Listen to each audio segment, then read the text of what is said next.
Hi అండి. వీణా అనంతుల ఛానల్‌కి స్వాగతం. అందరు ఎలా ఉన్నారు? నేనైతే మస్తుగున్నా.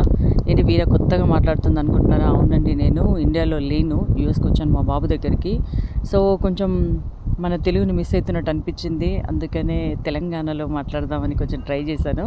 సో, మావాడు కొంచెం అమ్మ నేను అడిగాను. వాడు అడగలేదు పాపం. యాక్చువల్‌గా వాళ్ళు డీప్ ఫ్రై తినరు. వడ చేయనా నాన్న అంటే, ఓకే అమ్మ చెయ్యి అన్నాడు. నువ్వు ఇబ్బంది పడకని చెప్పాడు. అయితే ఇక్కడ వీళ్ళు మామూలు రిఫైండ్ ఆయిల్స్ అట్లాంటివి వాడరండి. మావాడైతే వాడాడు. కోకో బటర్ అంట. కోకో బటర్‌లోనే వీళ్ళు కర్రీస్ చేసుకుంటారు.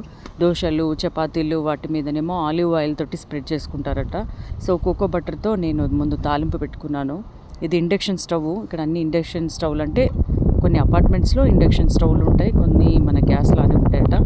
సో, దాంట్లో పచ్చిమిరపకాయలు వేయించేసుకొని నేను ఇండియా నుంచి పల్లీలు వేయించినవి తీసుకెళ్ళాను. సరే కొబ్బరి కూడా దొరకదంటారు కానీ ఇక్కడ మంచి కొబ్బరి దొరుకుతుంది. కొబ్బరి ముక్కలు, తర్వాత ధనియాలు, జీలకర్ర, కొన్ని సాల్ట్ వేసేసిన తర్వాత కొంచెం పెరుగు కూడా వేసి గ్రైండ్ చేశాను. తర్వాత దీనికి తాలింపు పెట్టుకోవడమే. మళ్ళీ అదే కోకబట్టర్లోనే కొంచెం ఎండుమిరపకాయ, ఆవాలు, జీలకర్ర, మినపప్పు, శనగపప్పు, కరివేపాకు వేసేసి, కరివేపాకుని చాలా కరువుగానే వాడుకుంటారు. నిజంగా అదైతే కొంచెం కాస్ట్లీ అనిపించింది. అంటే కాస్ట్లీ కాదు, కరివేపాకే కదని మనం తీసేస్తాం కదా. కూరగాయల విలువ మాత్రం నాకు ఇక్కడ బాగా తెలిసింది. సో, దాంతో కరివేపాకేసి తాలింపు పెట్టాను. నెక్స్ట్ సాంబార్ ప్రిపరేషన్ ఎట్లా అంటే కోకో బటర్లోనే మళ్ళీ తాలింపు వేసేసి, తాలింపు గింజలు అవి వేసేసిన తర్వాత పచ్చిమిరపకాయలు, దోసకాయలు, మొన్న పటేల్ బ్రదర్స్ అని ఇక్కడ ఇండియన్ స్టోర్ ఉంది. సో, అక్కడికి వెళ్ళినప్పుడు కూరగాయలు తెచ్చుకున్నాము. సో, దోసకాయ ముక్కలు, ఉల్లిపాయ ముక్కలు, పచ్చిమిరపకాయ ముక్కలు, క్యారెట్ ముక్కలు సన్నగా కట్ చేసినవి వేసేసి కొంచెం వేగిన తర్వాత అల్లం వెల్లుల్లిపాయ పేస్ట్ వేయాలి. ఆల్రెడీ ఈ వీడియోని నేను నా దాంట్లో పోస్ట్ చేశాను. కాకపోతే యూఎస్‌లో చేశాను కదా! నా కొడుకు కోసం చేశాను. సో, ఊరికే మీతో షేర్ చేసుకోవాలనిపించింది. అందుకే వీడియో పెడుతున్నాను.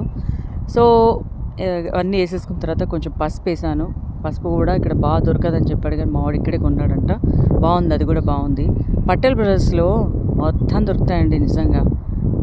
మళ్ళీ ఫ్రెష్‌గా, మళ్ళీ ఎక్కువ రేట్లు కూడా లేవు. అన్నీ నార్మల్‌గానే ఉన్నాయి ప్రైసెస్ కూడా.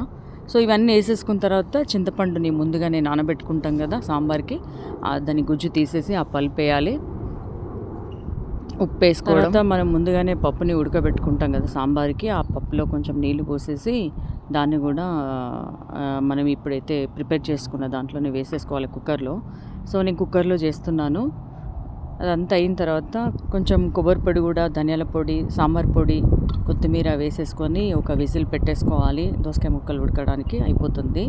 తర్వాత మినపప్పుని ముందుగానే వడల కోసం నానబెట్టుకున్నాం కదా! సో, నానబెట్టుకున్న మినపప్పుని గ్రైండ్ చేసుకోవాలి. దాంతోపాటు దొడ్డటుకులను కూడా మనము మినపప్పుతో పాటు గ్రైండ్ చేయాలి. దొడ్డటుకులు వేయడం వల్ల వడలు క్రిస్పీగా వస్తాయి. మా బాబుకైతే సూపర్‌గా నచ్చాయి. మీ అందరికి కూడా ఈ వీడియో నచ్చిందని అనుకుంటున్నాను. సో, వేడి వేడి వడలతోటి, వేడి సాంబార్‌తోటి సర్వ్ చేయండి. సో, ఫ్రెండ్స్ మీ అందరికి కూడా ఈ వీడియో నచ్చింది కదా! నచ్చితే నా ఛానల్ సబ్స్క్రైబ్ చేయండి, లైక్ చేయండి, షేర్ చేయండి. మరొక మంచి వీడియోతో మళ్ళీ కలుద్దాం. Thank you for watching.